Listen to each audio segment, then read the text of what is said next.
പെണ്ണടി രുചിപ്പോളും പാത്രം മോറുക. അതിനിപ്പോ എന്താ പാത്തുവോ? മരുമോളെന്നെ ചെയ്യണമെന്ന് വല്ല നിർബന്ധം ഉണ്ടോ? ആ, അങ്ങനല്ല ഞാൻ പറഞ്ഞത്. ഞാനൊരു നാട്ടു നടപ്പനുസരിച്ച്. എന്നാലേ ഞാൻ പോവുകയാണ്. ഞാനിപ്പേ എന്റെ മരുമോളെ കാണാൻ വേണ്ടി വന്ന. ഇനിയിപ്പൊ പിന്നെ വരാം. എന്തെങ്കിലും ന്യൂസ് കുടിക്കാൻ വന്നതാ അപ്പൊ. ഉമ്മ ഉമ്മ ഇപ്പൊ ആരോട് സംസാരിച്ചിരുന്ന്? ആ, അത് മോളെ ഇവിടെ അയൽവക്കത്തെ പാത്തുവാണ്. അതിന് ഓരോ വീട്ടിൽ നടന്ന് ന്യൂസ് പിടിക്കല പണി. ആളൊരു പാവാണ്. പിന്നെന്താ, അങ്ങനത്തെ ഓരോ ശീലം ഉണ്ട് തന്നെ ഉള്ളു.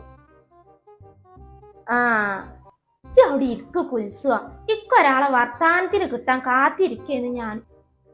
ഇതൊരു കാര്യം അറിഞ്ഞ കുൽസുക. എന്താ പാത്തുമ്മത്താ? ആ കഥ